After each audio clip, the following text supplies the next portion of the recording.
உயிரோடு எழுந்தவரே, உம்மை ஆராதனை செய்கின்றோம். ஜீவனின் அதிபதியே, உம்மை ஆராதனை செய்கின்றோம். மரணத்தை ஜெயித்தவரே, உம்மை ஆராதனை செய்கின்றோம். பாதாளம் வென்றவரே, உம்மை ஆராதனை செய்கின்றோம். ஹல்லேலூயா ஓசன்னா, ஹல்லேலூயா ஓசன்னா, ஹல்லேலூயா ஓசன்னா, ஹல்லேலூயா ஓசன்னா. ஆமென். நாம் ஆராதிக்கும் தேவன் மரணத்தை ஜெயித்தவர், ஜீவனுக்கு அதிபதி, ஆண்டவராக இயேசு கிறிஸ்து. அவர் உயிரோடு எழுந்தவர். அந்த தேவனை நாம் ஆராதிக்கிறோம்.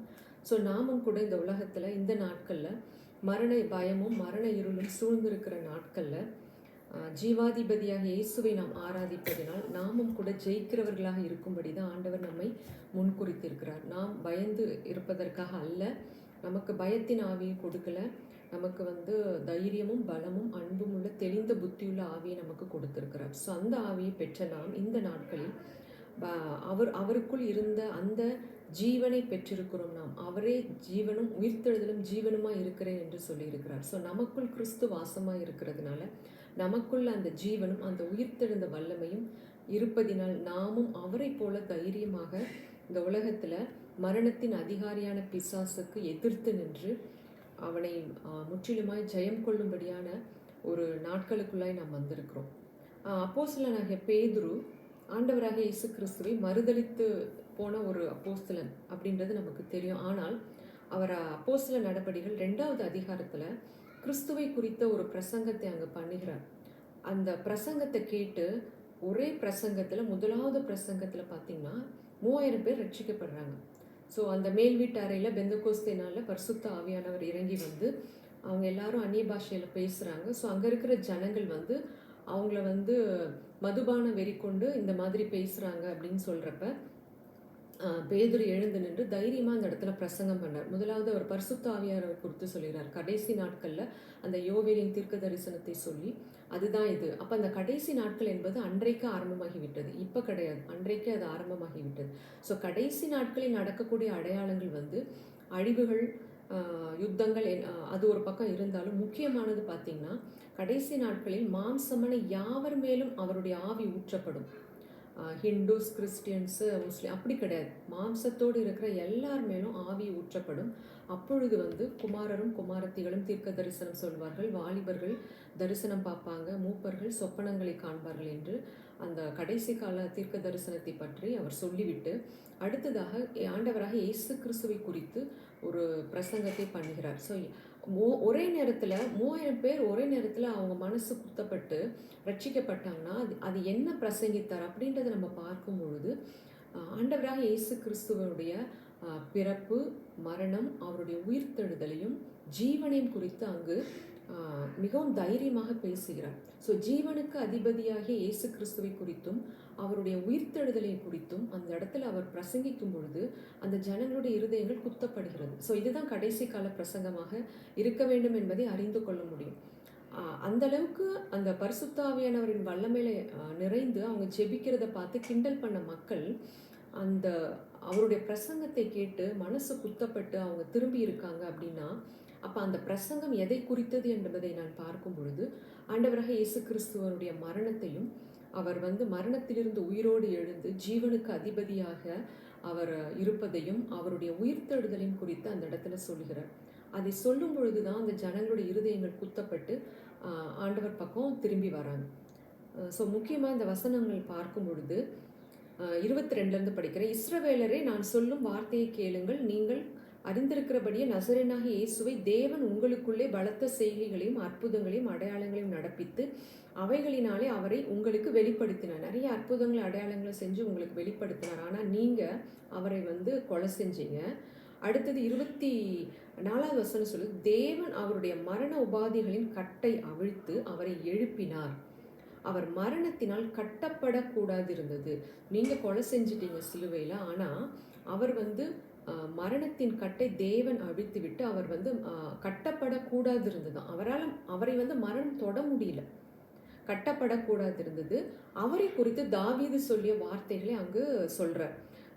அதாவது, கர்த்தரை எப்பொழுதும் எனக்கு முன்பாக நோக்கி கொண்டிருக்கிறேன், நான் அசைக்கப்படாதபடிக்கு அவர் என் வலது பாரசத்தில் இருக்கிறார். 27வது வசனம் சொல்லுது, என் ஆத்துமாவை பாதாளத்தில் விடீர், உம்முடைய பரிசுத்தர் அழிவை காண ஒட்டீர், ஜீவ மார்க்கங்களை எனக்கு தெரியப்படுத்தினீர், உம்முடைய சன்னிதானத்தினிலே என்னை சந்தோஷமாக நிரப்புவீர் என்று சொல்லுகிறான். ஸோ ஆண்டவராக இயேசு கிறிஸ்துவை குறித்து அவர் தீர்க்க தரிசன வார்த்தைகளாக இதை அவர் தாவீது சங்கீதத்தில் எழுதியிருக்கிறத திரும்ப அவர் எடுத்து சொல்கிறார். 31 அவர் சொல்றார், அவன் கிறிஸ்துவினுடைய ஆத்துமா பாதாளத்திலே விடப்படுவதில்லை என்றும் அவருடைய மாம்சம் அழிவை காண்பதில்லை என்றும் முன்னறிந்து அவர் உயிர்த்தெழுதலை குறித்து இப்படி சொன்னான். அப்ப இந்த இடத்துல தாவீது ஆண்டவராக இயேசு கிறிஸ்துவினுடைய உயிர்த்தெழுதலையும் அவருடைய ஜீவனையும் அவருடைய அழியாமையும் பற்றி இந்த இடத்துல சொல்லியிருக்கிறார் அப்படின்றத அந்த ஜனங்களுக்கு எடுத்து சொல்கிறார்.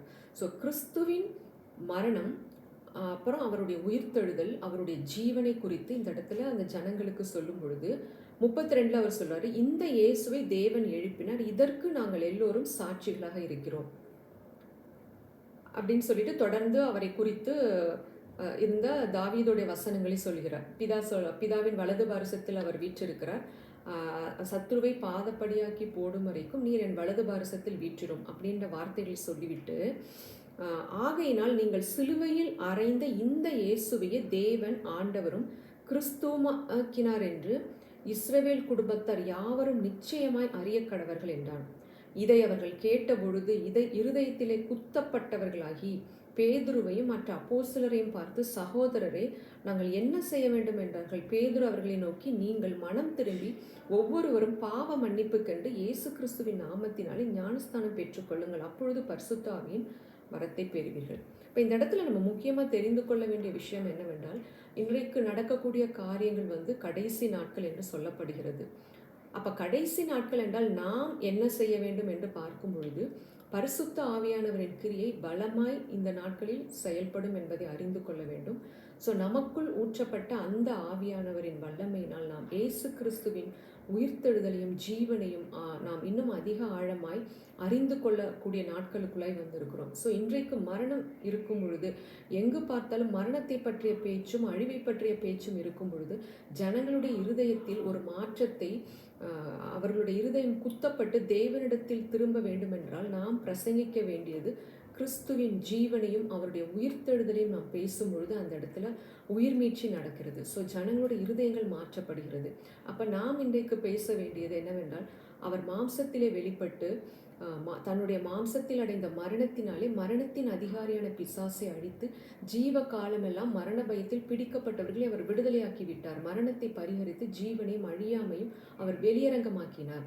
ஸோ அதனால் இந்த நாட்களில் நாம் அந்த ஜீவனுடைய வார்த்தைகளை, ஜீவனுக்கு அதிபதியாக இயேசுவை இன்னும் அதிகமாய் நாம் பேசவும், அதையே நாம் யோசிக்கவும் தியானிக்கவும் நாம் கடமைப்பட்டிருக்கிறோம். ஸோ அந்த நாட்களில் 2000 ஆண்டுகளுக்கு முன்பாகவே பேதுரு அந்த பிரசங்கத்தை பண்ணும் பொழுது 3000 பேர் ரட்சிக்கப்பட்டார்கள் என்றால், இன்றைக்கு நாம் பிரசங்கிக்க வேண்டியது கிறிஸ்துவின் ஜீவனையும் உயிர்த்தெழுதலையும் அழியாமையும் நாம் பேச வேண்டிய நாட்களுக்குள்ளாய் வந்திருக்கிறோம். கண்டிப்பாக இன்றைக்கு மரணத்தின் அதிகாரி பிசாசை நாம் எதிர்த்து நிற்க வேண்டும். மரணத்தை நாம் வரவேற்கிற நாட்களில் இன்றைக்கு இல்லை. ஏன்னா இது மனுஷனுடைய சத்தத்தை கேட்டல்ல, ஒவ்வொருவரும் பரிசுத்த ஆவியானவரின் துணையோடு வேதத்தை வாசித்து ஆண்டவர் சொன்ன வார்த்தையின்படி நாம் இன்றைக்கு நடக்க வேண்டிய நாட்களுக்குள்ளாய் வந்திருக்கிறோம். ஏன்னா மரணமானது கட்டவிழ்த்து விடப்பட்டு அவன் பிசாசு தன்னுடைய தந்திரத்தினால் ஜனங்களை கொன்று கொண்டிருக்கிற இந்த நாட்களில் சபை தனக்குள்ளே சண்டையிட்டு கொண்டிருக்கிற நாட்கள் அல்ல. இது சாகாமல் இருக்கா, மரணம் இருக்கா, அந்த நாட்களுக்குள் நாம் இல்லை. ஆனால் இந்த மரணங்கள் நிச்சயமாக தேவனுடைய கரத்திலிருந்து வருவது இல்லை. குழந்தைகளை இறந்த பெற்றோர்கள், யுத்தத்தில் பார்த்தீங்கன்னா குழந்தைங்க அழுகுறாங்க பெற்றோர்களை காணவில்லை என்று, அவங்க மரிச்சு போயிடுறாங்க. ஸோ இந்த மாதிரியான கொடூரமான மரணம் தேவனிடத்திலிருந்து வருவதே இல்லை. ஸோ மரணத்தின் அதிகாரி பிசாசு மரணத்தின் அதிகாரி பிசாசை ஆண்டவராக இயேசு கிறிஸ்து தன்னுடைய மரணத்தினால் அழித்து விட்டார். அப்போ சொல்றாரு, பிசாசுக்கு எதிர்த்து நில்லுங்கள். பிசாசுன்றவன் யார்? மரணத்தின் அதிகாரி தான் பிசாசு. அப்போ அந்த மரணத்தின் அதிகாரி பிசாசு, மரணத்தை எதிர்த்து நில்லுங்கள், அவனுக்கு இடம் கொடாதிருங்கள், அப்பொழுது அவன் உங்களை விட்டு ஓடி போவான். ஸோ இன்றைக்கு உலகம் முழுவதும் மரணத்தை ஏற்படுத்தி கொண்டிருக்கிற பிசாசுக்கு கொள்ளை நோயின் மூலமாக, யுத்தங்களின் மூலமாக அவன் வந்து நிறைய ஆக்சிடென்ட்ஸ், வாலிப பிள்ளைங்க மரிச்சு போகிறாங்க. இப்போ இதெல்லாம் கடவுளுடைய சித்தம் நாம் ஏற்றுக்கொள்ளலாமா? ஸோ வாலிப பிள்ளைங்க சின்ன வயசில் ஆக்சிடென்ட்ல மரிச்சு போகிறாங்க, யுத்தத்தில் மறிக்கிறாங்க, கொள்ளை நோயில் மறிக்கிறாங்களே. இப்போ இதெல்லாம் ஆண்டவருடைய சித்தமா? இந்த மரணத்தை நாம் ஏற்றுக்கொள்ள வேண்டுமா? நிச்சயமாக இதையெல்லாம் நாம் வந்து அக்செப்ட் பண்ணுறப்ப அவருடைய இருதயத்தை நாம் துக்கப்படுத்துகிறவர்களாக இருக்கிறோம். ஸோ இந்த நாட்களில் கொள்ளை நோய், விபத்துக்கள், தற்கொலைகள், பலவித அடிமைத்தனங்கள், பாவங்கள், இதற்குள்ள அடிமைப்பட்டிருக்கிற ஜனங்களை விடுதலையாக்க வேண்டும் என்றால் மரணத்தின் அதிகாரியான பிசாசை நாம் எதிர்த்து நிற்க வேண்டிய நாட்களுக்குள்ள இருக்கிறோம். ஸோ சின்ன வயசில் ஆண்டவர் சொல்லியிருக்கிறார், நீடித்த ஆயுசு நாட்களால் திருப்தியாக்கி என் ரட்சிப்பை அவனுக்கு காண்பிப்பேன் அப்படின்றார். ஸோ ரட்சணியமாகிய ஆண்டவராகிய இயேசு கிறிஸ்து அவருக்கு வந்து நமக்கு வெளிப்படுத்துகிறார். ஸோ நீடித்த ஆயுசு நாட்கள் தான் அவருடைய விருப்பம். ஸோ ரட்சிப்பு என்பது பாவத்திலிருந்து மாத்திரம் அல்ல, பாவம் மன்னிக்கப்பட்டது என்றால் அவர் சொல்றார், பாவத்தின் சம்பளம் மரணம். ஸோ அந்த பாவத்தை மன்னித்தார் என்றால் அதோடைய சம்பளமும் அங்கு கேன்சல் பண்ணப்பட்டார், அதையும் அவர் ஏற்றுக்கொண்டார். ஸோ இந்த இடத்துல நம் மனம் திரும்பி பாவ மன்னிப்பு கண்டு ஞானஸ்தானத்தை பெற்றுக்கொள்ளுங்கள் என்றால் அந்த ஞானஸ்தானத்தில் என்ன நடக்குது? நாம் வந்து பாவத்திற்கு மறித்து நீதிக்கு பிழைத்திருக்கிறோம். ஸோ அந்த பாவமும் அதனுடைய விளைவாகிய மரணமும் அங்கு முறியடிக்கப்பட்டது. ஸோ இன்றைக்கு கொள்ளை நோயினால் மறிப்பது ஆண்டோடைய சித்தமே அல்ல, அதை எதிர்த்து நிற்க வேண்டிய நாட்களுக்குள்ளாய் வந்திருக்கிறோம். ஸோ மீண்டும் கொள்ளை நோய் பயத்தை கொண்டு வரும் பொழுது நாம் முன்பிருந்த நாட்களில் இருந்தது போல பயந்து கொண்டு இராதபடிக்கு கிறிஸ்துவின் ஜீவனுள்ள ஆவியின் பிரமாணம் என்னை பாவமும் மரணம் என்ற பிரமாணத்திலிருந்து விடுதலையாக்கிற்று. அவர் மரணத்தினாலே மரணத்தின் அதிகாரியான பிசாசை அழித்து போட்டார். ஸோ அதனால மரணத்தின் அதிகாரியான பிசாசே, இந்த கொள்ளை நோய் என்ற பிசாசே உனக்கு அதிகாரம் கிடையாது. என்னுடைய சரீரத்தில், என்னுடைய குடும்பத்துக்குள்ள, என் எல்லைக்குள்ள நீ நுழைவதற்கு எந்தவித ரைட்ஸும் கிடையாது அப்படின்றத நாம் இயேசுவின் நாமத்தினாலும் அவருடைய ரத்தத்தினாலும் நாம் எதிர்த்து நிற்க வேண்டிய நாட்களுக்குள்ளாய் வந்திருக்கிறோம்.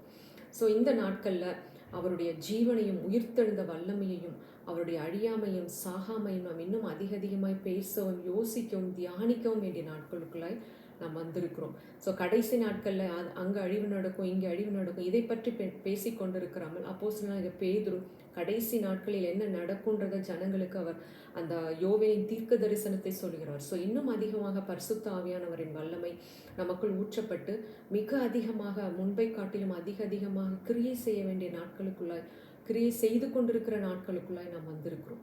ஸோ அவரே இயேசு சொல்றார், நானே உயிர்த்தெழுதலும் ஜீவனுமாய் இருக்கிறேன் என்று சொல்லியிருக்கிறார். எவ்வளோ ஆழமான வார்த்தைகளை, அற்புதமான ஜீவனுக்குரிய வார்த்தைகளை ஆண்டவர் நமக்கு கொடுத்திருக்கிறார். ஒருவன் மரித்தாலும் பிழைப்பான், உயிரோடு இருந்து விசுவாசிக்கிறவன் மறியாமலும் இருப்பான். ஸோ இன்றைக்கு நான் விசுவாசிக்கும் பொழுது இந்த கொள்ளை நோய் என்ற மரணம் என்னை தொட முடியாது. ஸோ விபத்துக்களும் தற்கொலைகளும் இன்னும் என்னென்ன காரியங்கள் நடக்கிறதோ எதுவும் என்னை தொட முடியாது. ஸோ அவர் எனக்குள் ஜீவனாக இருக்கிறதுனால நான் அப்போ இங்கே விசுவாசம் தான் முக்கியமான காரணம். நான் உயிரோடு இருந்து நான் அவரை விசுவாசித்தேன் என்றால் இப்படிப்பட்ட மரணங்கள் என்னை தொட முடியாது என்று என்னை விசுவாசித்தால் அது எனக்கு நடக்காது. இல்லை மறிச்சு போவேன் அப்படின்னா அவங்களுடைய விசுவாசத்தின் அப்படிதான் அது நடக்கும். ஸோ இது கட்டாயம் அல்ல, ஆண்டவர் சொல்லிட்டார், 2 ஆப்ஷன் கொடுத்துட்டார். ஸோ அது எதை நாம் ஏற்றுக்கொள்கிறோம், மரணமும் ஜீவனும் நான் வச்சிருக்கிறேன், நீ எதை சூஸ் பண்ணுறன்றது உன் கையில் தான் இருக்குன்றார். ஸோ நாம் இந்த நாட்களில் பரிசுத்த ஆவியானவரின் துணையோடு வேத வார்த்தைகளை இரவும் பகலும் ஆராய்ந்து பார்த்து கர்த்தருடைய வேதத்தில் பிரியமாயிருந்து இரவும் பகலும் தியானிக்கிற மனுஷன் பாக்கியவான். அவன் நீர்க்கால்களின் ஓரம் நடப்பட்டு தன் காலத்தில் கனியை கொடுத்து இலையுதிராதிருக்கிற மரத்தை போல் இருப்பான். அவன் செய்வதெல்லாம் வாய்க்கும். இலையுதிராதிருக்கிற மரணம் என்பது மரணமில்லாத ஒரு வாழ்க்கை.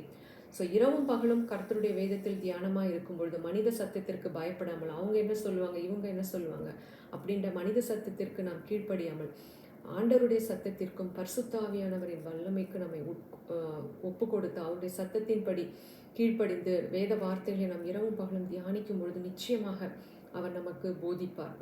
வேதத்தில் இருக்கிற ரகசியங்களை என் கண்கள் காணும்படி கண்களை திறந்தள்ளும் என்று தாவீது பாடினது போல வேதத்தில் இருக்கக்கூடிய இப்படிப்பட்ட மகா மேன்மையான தேவ மகத்துவங்கள் நிறைந்த ரகசியங்களை நாம் அறிந்து கொண்டு அதை நம் வாழ்க்கையில் அனுபவித்து மற்றவர்களுக்கும் அதை வெளிப்படுத்தி இருளில் இருக்கிற ஜனங்களை வெளிச்சத்திற்கு கொண்டு வரும்படியாக, மரண இருளில் இருக்கும் ஜனங்களை ஜீவனுக்குரிய இடத்திற்கு கொண்டு வரும்படியாக நம்மை அழைத்திருக்கிறார். இன்றைக்கு பாருங்க, நடக்கிற யுத்தங்கள் மூலமாக எவ்வளோ ஒரு மனவேதனைக்குரிய காரியங்கள் நடந்து கொண்டிருக்கிறது. ஸோ இதன் மத்தியில் நாம் வேடிக்கை பார்த்து கொண்டிருக்காமல் தீர்க்க தரிசனம் நிறைவேறுகிறது என்று தொடர்ந்து ஜீவ வார்த்தைகளை நாம் பேசும்பொழுது அது ஆகாய வளிமண்டலத்தில் கடந்து அங்கு போய் சேரும். நிச்சயமாக தொடர்ந்து நாம் ஜீவனை பேசுவோம். அங்கே இருக்கிற ஜனங்கள் எல்லாம் ஜீவனுக்கு அதிபதியாக இயேசுவை ஏற்றுக்கொள்ளவும், அவங்க மனக்கண்கள் பிரகாசம் உள்ளதாய் மாறவும், கர்த்தரை அறிகிற அறிவினால் அவங்க நிரப்பப்படவும் நாம் ஜெபிக்கும் பொழுது நிச்சயமாக அந்த காரியங்கள் முடிவுக்கு வரும்.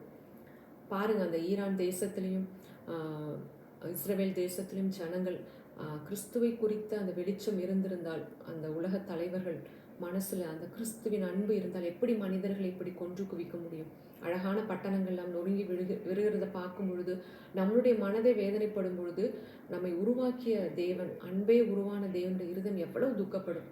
ஆனால் இந்த உலகத்தில் பூமியில் சமாதானமும் மனுஷர் மேல் பிரியமும் உண்டாகட்டும் என்பதற்காக தான் ஆண்டவராக இயேசு கிறிஸ்து இந்த உலகத்திற்கு வந்து பிறந்தார். ஆனால் அதை மனித மனம் அறிந்து கொள்ளாததுனால இன்றைக்கு இப்படிப்பட்ட அழிவுகள். ஸோ நம்மளுடைய ஜெபம் எல்லாம் உலகத்தில் இருக்கிற ஒவ்வொரு ஆத்துமாக்காகவும் மரணத்தை ருசி பார்த்து ரத்தம் சிந்திய ஆண்டவராக இயேசு கிறிஸ்துவை அவர்கள் மனசால ஏற்றுக்கொண்டு அவருடைய அன்பை அனுபவிக்க அவங்களுடைய கண்கள் திறக்கப்படணும். கிறிஸ்துவை அறிகிற அறிவினால் அவர்கள் நிரப்பப்பட வேண்டும். அதற்காக நாம் ஜெபிக்கவே கடமைப்பட்டிருக்கிறோம். ஸோ எருசலேமின் சமாதானத்திற்காக வேண்டிக் கொள்ளுங்கள் என்று நமக்கு வேதம் சொல்கிறது என்றால், அந்த ஜனங்கள் அந்த சமாதானத்தை பெற்றுக்கொள்ளணும். எவ்வளோ பெரிய சமாதானம்! தேவாதி தேவன், கர்த்தாதி கர்த்தர், எல்லாவற்றையும் படைத்தவர் நமக்காக மாம்சத்தில் வெளிப்பட்டு நம்மை தேடி வந்து தன்னுடைய ஜீவனை கொடுத்து தன் கடைசி சுட்டு ரத்தத்தையும் சிந்தி நமக்கு அந்த சமாதானத்தை கொடுத்திருக்கிறார் என்றால், அந்த சமாதானத்தை அவங்க பெற்றுக்கொள்ள முடியாதபடிக்கு, அறிந்து கொள்ள முடியாதபடிக்கு அவங்க கண்கள் குருடாக்கப்பட்டிருக்கிறது. எவ்வளோ ஒரு பரிதாபமான ஒரு நிலைமை. ஸோ நமக்கு அந்த கிருபை கொடுக்கப்பட்டிருக்கிறது என்றால் நாம் எதிலும் மேன்மை பாராட்டுவதற்கு ஒன்றுமில்லை. ஸோ அப்போஸ்தலனாகிய பவுல் சொன்னது போல் அவங்க புறக்கணிச்சது வந்து நமக்கு இப்படிப்பட்ட ஒரு ஆசீர்வாதத்தை கொடுக்கும் என்றால், அந்த யூத ஜனங்கள், சொந்த ஜனங்கள் கர்த்தராக இயேசு கிறிஸ்துவை ஏற்றுக்கொள்ளும் பொழுது ஜீவன் உண்டானது போல் இருக்கும் அப்படின்றார். ஸோ உலகத்திற்கு ஜீவன் உண்டாகும்படி அந்த எருசலேம் பட்டணத்தில் சமாதானம் உண்டாகட்டும். அந்த ஜனங்கள் கிறிஸ்துவை ஏற்றுக்கொள்ளட்டும். உலகம் முழுவதும் கிறிஸ்துவின் அன்பினால் நிரப்பப்பட்டு எல்லா ஜனங்களும் ஜாதி மத பேதம் இல்லாமல் எல்லாரும் கிறிஸ்துவின் அன்பினால் நிரப்பப்பட்டு இந்த உலகம் அவர் ஆசைப்பட்டது போல பரலோகத்தில் அவருடைய சித்தம் செய்யப்படுவது போல பூமியிலும் செய்யப்படுவதாக என்ற ஜெபம் நிறைவேறட்டும். புதிய எருசலேமாகிய மணவாட்டியாகிய சபை தான் அதற்கு வந்து பிரயாசப்படணும். ஸோ இந்த உலகத்தில் சபையை அவர் தன்னுடைய சொந்த ரத்தம் கொடுத்து வாங்கி இருக்கிறார். ஸோ அந்த சபைக்குள்ள அவர் பெற்று கொடுத்துக்கிற சகல ஆசீர்வாதங்களும் பெற்று அது ஒரு புதிய எருசலேமாக மாறி நிச்சயமாக இந்த உலகத்தை மறுரூபப்படுத்தக்கூடிய ஒரு வல்லமை மிக்க கிறிஸ்துவின் சரீரமாக அது மாற வேண்டிய நாட்களுக்குள்ளே நாம் வந்திருக்கிறோம். சபைக்கு தலை கிறிஸ்து. அவர் எல்லாவற்றையும் ஜெயம் கொண்டு அவர் வலது பாரசத்தில், பிதாவின் வலது பாரசத்தில் வீற்றிருக்கிறார். அவர் எதற்காக வெயிட் பண்ணுறாருன்னா, சபை ஜெயிக்கணும். சபையானது அவர் ஜெயித்தது போல சகலவற்றையும் ஜெயித்து அவருக்கு பாதப்பாடியாக்கி போடும் வரைக்கும் அவர் அந்த இடத்துல உட்காரணும். ஸோ சபைக்கே, அதாவது தலைக்கேற்ற சரீரமாக சபை எல்லாவற்றிலும் மறுரூபம் அடையணும். அதற்காக தான் அவர் வெயிட் பண்ணிட்டு இருக்கிறார். ஸோ சபை இந்த நாட்களில் அதை அறிந்து கொண்டு தேவனுடைய வெளிச்சத்தில் பரிசுத்த ஆவியானவருடைய துணையோடு அவருடைய ஜீவனையும் அவருடைய உயிர்த்தெழுந்த வல்லமையை நாம் சுதந்திரித்து இந்த உலகத்தில் ஜீவனை கட்டவிழ்க்க மரித்த காரியங்களை உயிரோடு எழுப்பும்படியாக ஆண்டவர் நம்மளை அழைத்திருக்கிறார். So we are chosen to live a heaven on earth life. Amen. Amen.